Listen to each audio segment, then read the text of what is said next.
streaming. We're not streaming yet. So it's showing here. Is it live? I think so. Oh shit, we're live.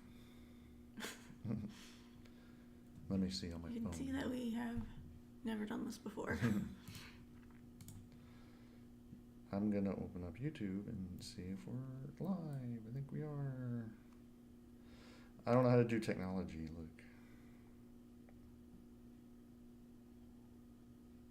Yeah, there's some It's magic. live, yeah. Hi. So this is our first live stream. We don't know what we're doing. We're still figuring out the technical details. All right. So yeah, we're just gonna play around this live stream. We don't really have much of an agenda. You can ask us anything, but I figured maybe we can just talk about what is this? The newest version of Elementor 3.23 beta coming out soon. Yeah, there's some really cool stuff in it.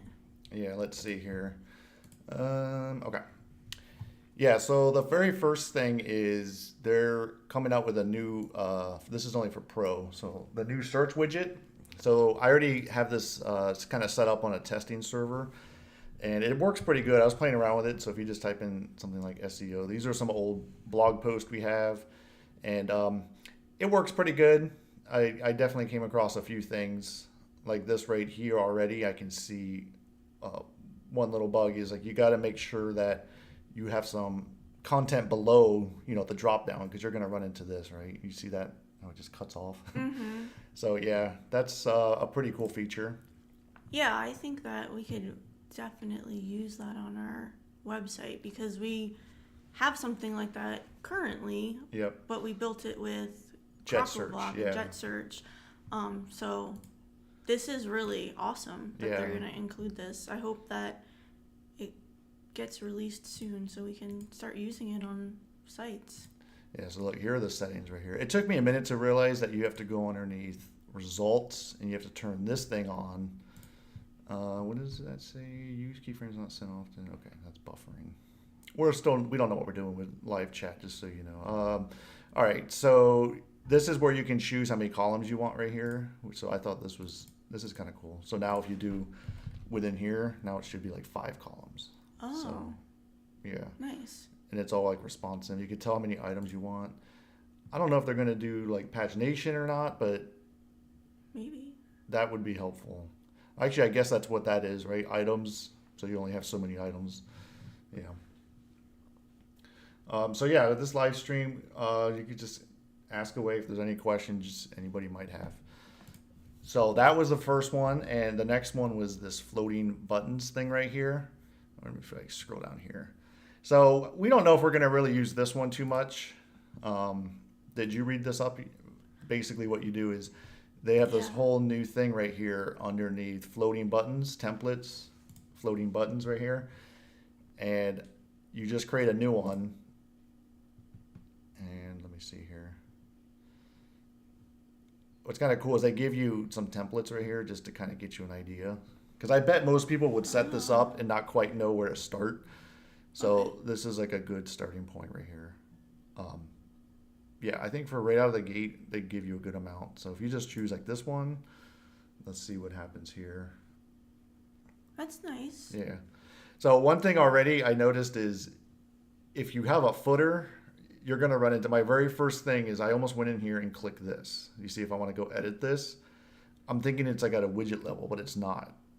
You know what I'm saying? So all of your settings, I believe, are over here. Oh, okay. Or is it here? So floating icon, top bar. Oh, here we go. Here's the resource links right here. So what you do is you just add new links in here. Oh. Yeah. I like that.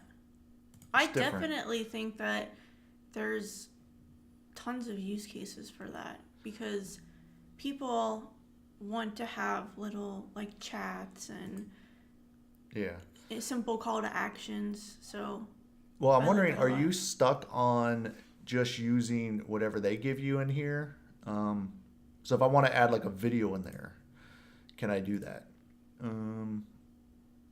Is everything just whatever's, are you just limited to what you can do in here?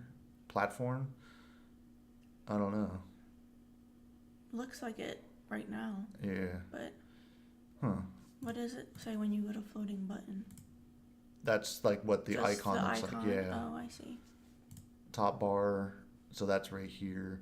So there's some pretty big limitations. I thought this was gonna be 100% like customizable.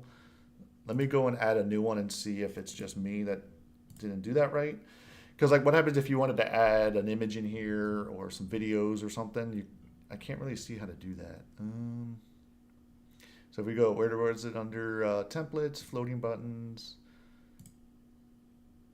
I'm wondering if any of these other options they give you. So this is like a chat. Like a Facebook chat. It seems like right now it's kind of all the same thing, just different styles. Yeah. But well, I think it's cool. Well, I wonder if you just close out of here. Oh, wow. So it's not like the other ones. You know how you can create your own custom? Yeah. When I did that, it bumped me out. So that's very interesting. Maybe right now it's doing that, but Yeah. they're still working out the kinks. Yeah. So if I go back into edit with Elementor, we're trying to purposely, at least I am, try to break this or just see if there's anything else. Let me just pull in something and see what happens. Huh. I might have broke it. Looks like you did. Yeah, because I imported like a template, and I think that's not what you're supposed to do, clearly. Good. What I thought was kind of odd too is there's no like the navigator down here is not in here, so it's. They're still working on it. Yeah. But a cool feature. Yeah, I think you might kind of just be stuck. So let me just try this one and see what happens. Message bubble. Yeah, so it seems like they're gonna have full control over these things, and then where was it? So under here is where you change the size right here. Yeah, so I don't know. Using Elementor forever, a lot of these settings are kind of in places I wasn't expecting, like the chat box. I wasn't expecting to go under style chat box, and then this is how you control the width of like the container or the bubble. I was expecting that to be out here under content. Would you agree with that? Like that, every other setting with Elementor for the width of things is usually at Under the content. content. Yeah, so. Yeah, that's true, but I almost feel like it makes more sense to put it under style. Yeah. Because it's part of the styling. Mm-hmm. I kind of never understood why they had the width under the content tab to begin with. So maybe that's something they're thinking about changing. Yeah, it's just kind of in a different location. That's I like this though. Yeah, it's the thing I like about the way they are going to structure it is you have to do it. It's separate from everything else because I think that would get a little bit messy if you had everything like under templates. So it's nice that it's kind of like sitting by itself as floating buttons. Yeah, well, and it's going to eliminate the need for a lot of plugins that for sure add those kind of features, like those chat plugins and stuff like that. I think it's gonna really. I think where they a lot need of that, which is nice because I think the less plugins you have on your site, the better. I feel like it needs definitely a lot of work. Like I think it's missing the custom aspect of it. I want to be able to add in my own little like HTML snippets in there or video images, whatever it may be. So yeah, I think there's a lot of work to be done on that one for Looks sure. like somebody asked a question. Yeah. Do you prefer Elementor? Of course, yes. Yes. Yeah, we've been Elementor since 2017. There's nothing else out there on the market, in my opinion. I know about Bricks. I've used Bricks, but yeah, we're all in on Elementor because we hand off stuff like this. Yeah, we hand off our websites to clients and we train them on how to use it. So we found that Elementor is much more user friendly when handing this stuff off to clients. I can't hand off a Bricks website to a client and be very confident on them doing anything because try to explain a class-based system to a customer. They don't know what the hell that means. So yeah, and Elementor's just getting faster and faster. They're starting to eliminate. They're adding a lot of really good features. So these are the things that our clients want. So Yeah. until So- they stop doing that, I think we're gonna continue to use them. Yeah. Yep. So yeah, I don't like to play that whole page builder war. We're just Elementor. This is what we know in and out. So we know future changes on that. And then this one is kind of cool. So a lot of people use like Linktree and all that type of stuff to build on like these bios. So this is another pretty cool widget that we could see using on client websites. Mm-hmm. And what's nice is, let me go back into this page, and what I noticed is they have it where it's in its own right here. It's like its own tab, so it's not all cluttered inside of like a layout. Okay. So it's pretty nice. So you can go in here and just click and drag in one, and then this is where they give you all of these different options right here to change the images. So kind of standard stuff. But what's nice is you don't have to like lay these out like in containers and have all these different widgets, because this would have been what, 1, 2, 3, 4, 5, 6, 7 containers or 7 widgets. So now it's all just kind of built in right here. That's nice. Yeah, and this is the first time she's seen this. So yeah, I haven't seen this one yet. yeah, so look, you can add up to 5 icons. So it looks like they're going to limit you, so you don't mess up the layout. That's nice, because yeah, if you have the ability to add in 100 things in here, people will do that. So it looks like they're going to have some constraints in here, which is not a bad idea. And then call to actions, I guess, can you just keep adding? Probably. This one didn't say it had a limit.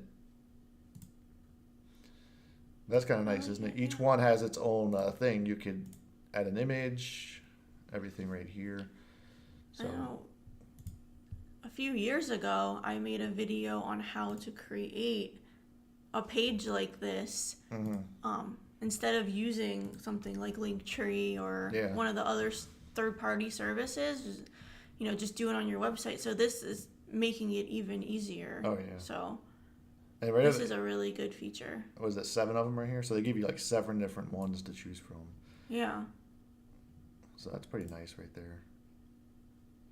Let me see, icons. Same thing, 5 image links. They give you an option to do 3. So you could do like a little mini portfolio in here, it looks like. I like that it's mobile first too. Yeah, that is true. Yeah, they did it right. I think it was the same thing. Where do you change the width? Yeah, see right here. This was on, just like the other one. You have to go underneath style, and this is where you're going to be changing like the width of these things. So that was kind of like another thing I thought was a little confusing. Was it's all within here. See, I think it makes sense to have it under style. Yeah, maybe we just gotten used to it in the other way. Yeah. So yeah, this is where you change it right here. You could see when I added the blue background, so you could see right here like how wide it is. So Yeah. yeah. It's pretty customizable. Yeah, I could see us using this for client websites for sure. Definitely. Oh, you look, that's interesting. They have it where it's pixels only. So that actually is not a bad idea, because when you start to give users the ability to have like VWs and percentages and all that, the layout's going to become a mess. Like they're going to know how to do it correctly. So, okay, you could do like full height. So yeah, you could basically do a whole landing page just like a link tree just by doing that. Just by doing like full screen height, having it maybe, can you go like 800? Yeah. So right there, you could do a whole landing page now. I think the reason with one widget. The reason that they limit it to 400 is because of the mobile. That's why they're doing it like that. Oh, okay. Because so it's mobile supposed first, to be for your phone. Yep. All right. So what's the next question? After close up menu, after close pop up menu, screen blink, then refresh. Show home page, how to fix issue. Not quite sure what you mean by that. Are you talking about what we're talking about? Elementor pop-up? Or? Yeah. I'm not sure about that. We need more information. Yeah. All right, so that was like the main like core things. This is so good. I'm so glad that they're fixing this, because I've personally had problems with the nested elements on several projects. Yeah. Where it but we should kind of a disclaimer is they brought this out because of poor hosting. So we do client websites sometimes on WP Engine, and we're not fans of WP Engine at all. Like, it's very slow on the back end. They really limit how much like RAM or I'm trying to not get too technical here, but yeah, the servers they have aren't very good on the back end, and so if you do a pretty complex like nested like table that we do sometimes for like client like menu websites, it can literally corrupt the file. We've had issues I've like had that. So several issues with this, so I'm happy that they're fixing it because that's going to save a lot of time, hopefully. oh yeah, for sure. Yep. So that we haven't come across that like on our server because we have like a really fast light speed server. So we have never really run into that issue, but they're doing this for people who are on slower host and everything. Well, so. I just think too, make it better. Optimize it so it works better for everyone. Even if you haven't run into the issue, it's gonna load faster. It's gonna just be better. So Oh yeah. yeah, I'm really happy about that.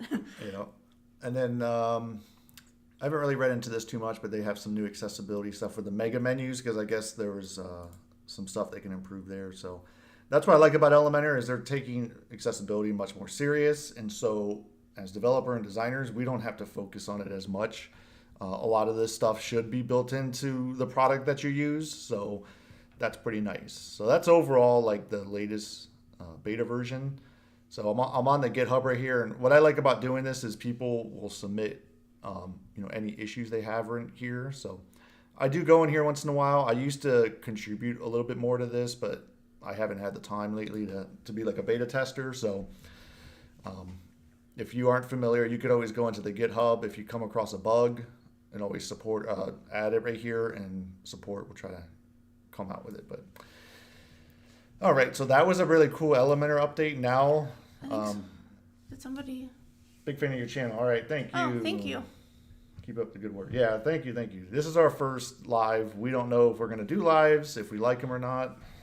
I don't know. What do you guys think about? I was thinking about maybe doing just like a design and chat where I just kind of work and talk to you guys. What do you think about something like that?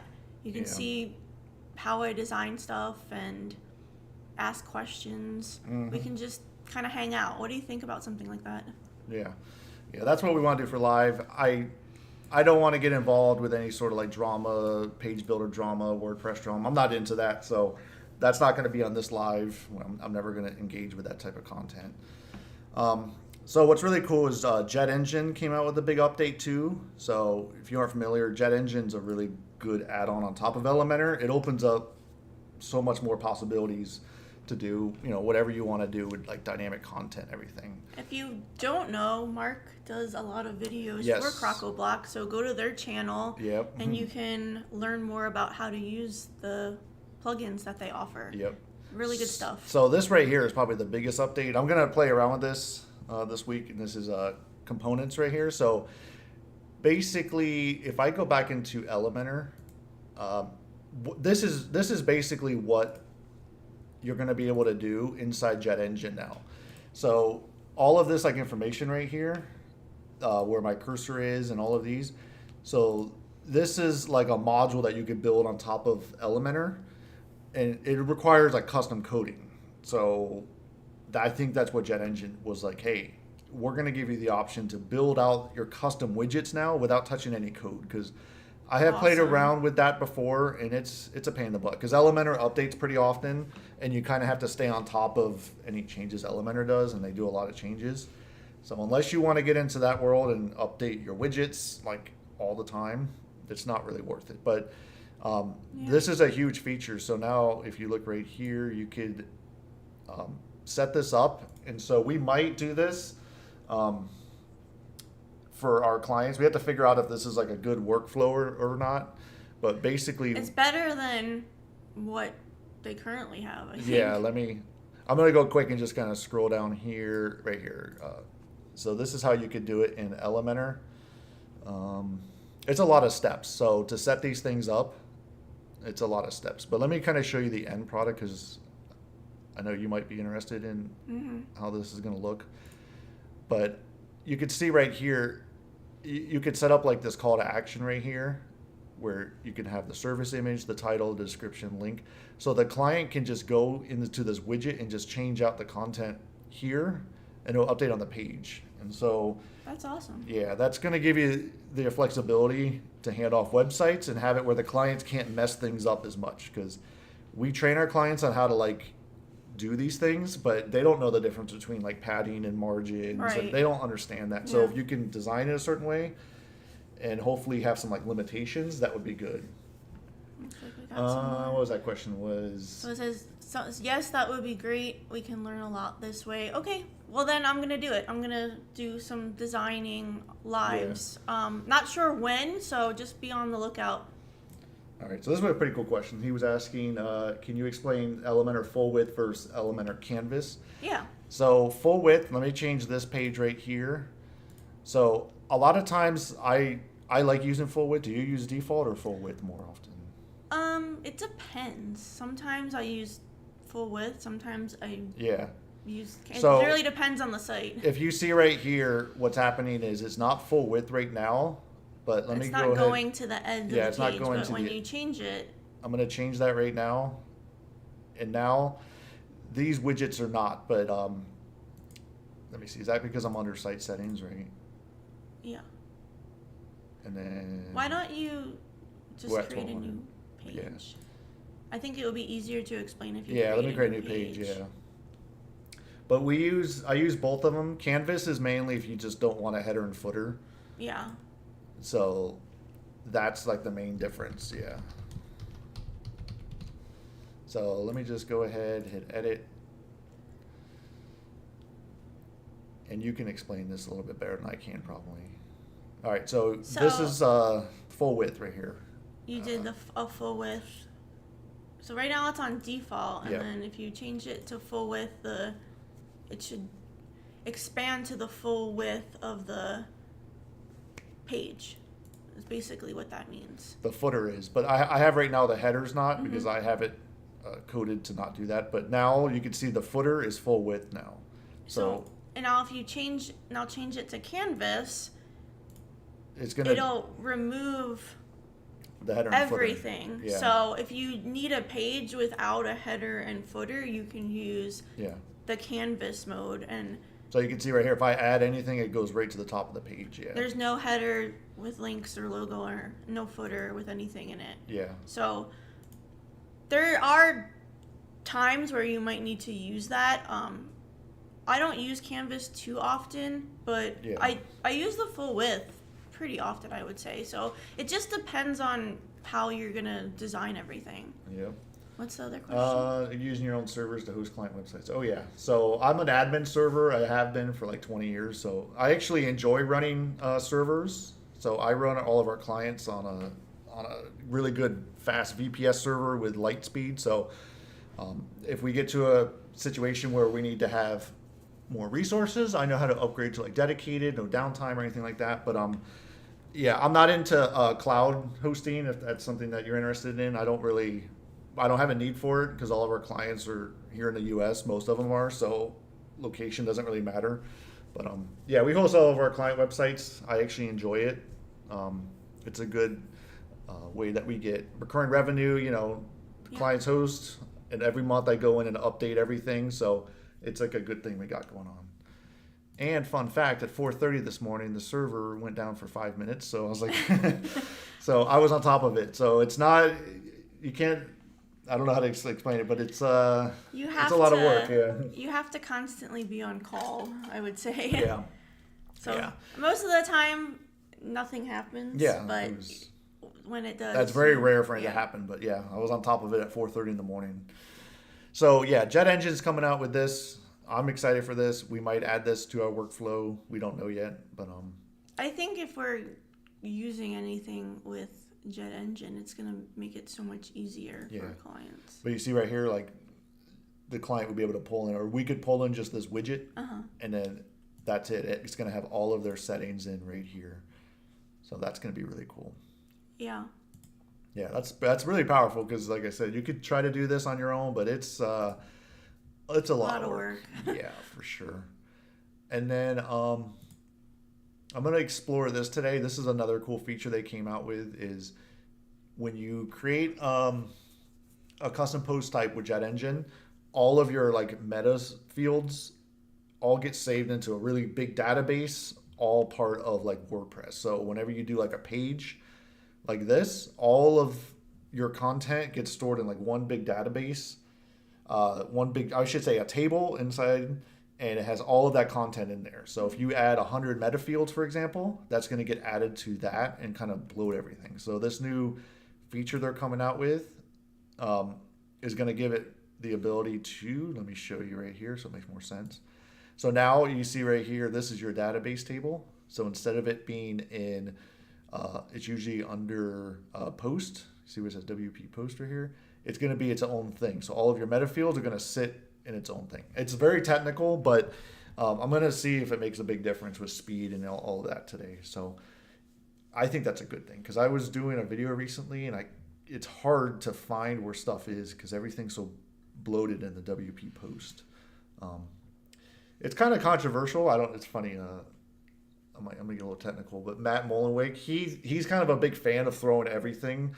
If you aren't familiar who that is, he's basically the founder of WordPress, and he has a lot of opinions that a lot of developers don't agree with. He thinks it's a good idea to bloat all of your stuff into one big database.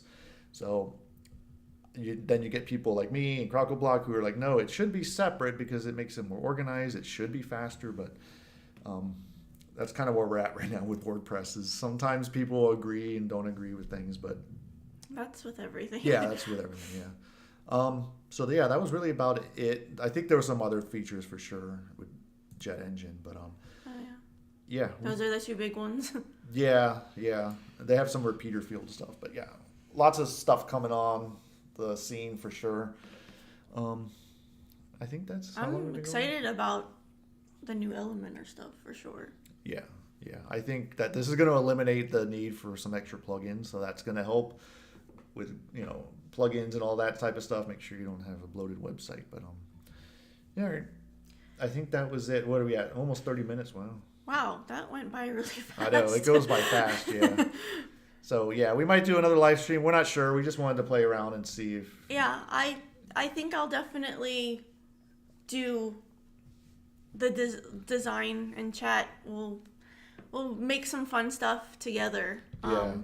Let me open up. Not sure when I'm gonna do that. Yeah. Whenever I have some downtime, but yeah, follow us on TikTok. If you have a TikTok, I do a lot of logo videos and just have fun on there. It's been something that honestly I didn't ever think I would do TikTok. Yeah. I thought I was too old for it. I didn't really understand it, but I started doing it like a little over a year ago, and it's gotten a good response, and it's been fun. So you can follow us on there. Yeah, it's right here. What is it? TikTok.com. And it's just Wiki Design. Yeah. Or do you have to put the ad? I don't know. I don't know TikTok very much. If you just search Wiki Design on TikTok, you can find it. But yeah, you can see they have pretty good views. Like some of them have like 6,000 views. We put the same things on like YouTube Shorts YouTube Shorts, and it bombs. So TikTok, you can get a good amount of eyes on your content. And I take requests. If you want me to do something, just leave a comment on the video. Mm-hmm.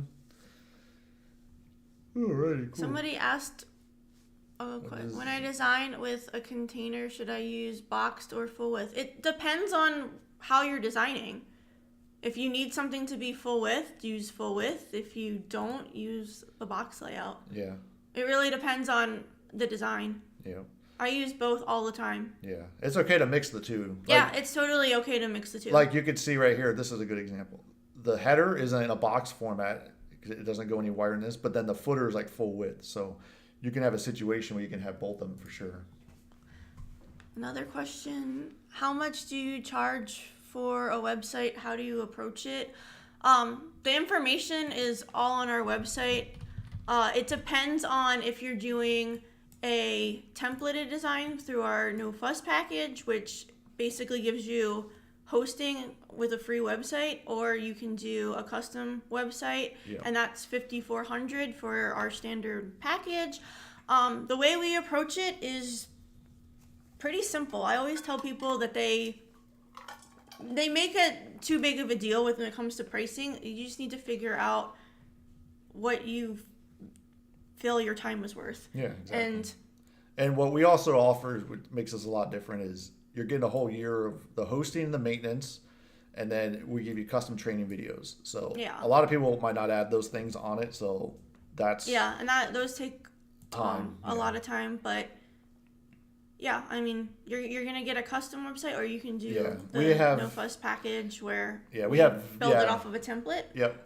So this is basically you have a few templates to choose from down here, and then what we do is we set it up, and then it's just going to be $99 a month. So that includes the whole website build out, and then that's every month. You just pay that to do the hosting, and then I go in every month and make updates. So yeah, I mean, that's how we approach it. We are different than a lot of other companies. You just have to do what works for you. Yeah. Can we share designs of different websites, and can you show us how it's made, or give us some idea about the design, like breaking down the... Yeah, I would love to do that. A while ago, I was doing videos kind of in like a little playlist called Can I Recreate It in Elementor, and I would go see a cool design and see if I could recreate it. So if you have something that you're interested in learning about, please send it, because I love doing stuff like that. Yeah. And I like doing cool videos on, like, can I recreate stuff in Elementor? So same thing, yeah. Like this one, for example, I think they still have it right here. Yeah, they still have this one. So like this one, for example, this is the accounting software we use. So I have a whole tutorial on how you can do this right here. So when you scroll down, the content, there's a lot of things going on. The buttons are moving while you're scrolling, changing the background color, and then it will continue on with the website. So something like that, I love challenges like that. Mm-hmm. Sometimes it takes me a few days to figure out how to do everything, but I get a cool video out of it. So and then you learn how to do something. Yeah, which is exactly. Nice. Yeah. You know, these kinds of things look really sleek and cool, but generally they're the hardest to figure out. And I've definitely noticed when I start playing around with videos like that it usually becomes a lot harder than I originally thought, but I like the challenge. So if you have something that you are dying to learn about, send it our way, because we would love to do more videos like that. Mm-hmm. All right, cool. All right, I think we're going to sign off. We made it 33 minutes. I think everything's still online, I guess, right? It looks like it. It says live. I think we did it. We did our first live stream. Way. So thanks for watching and your questions, and we'll do this again. All right. Bye. Bye.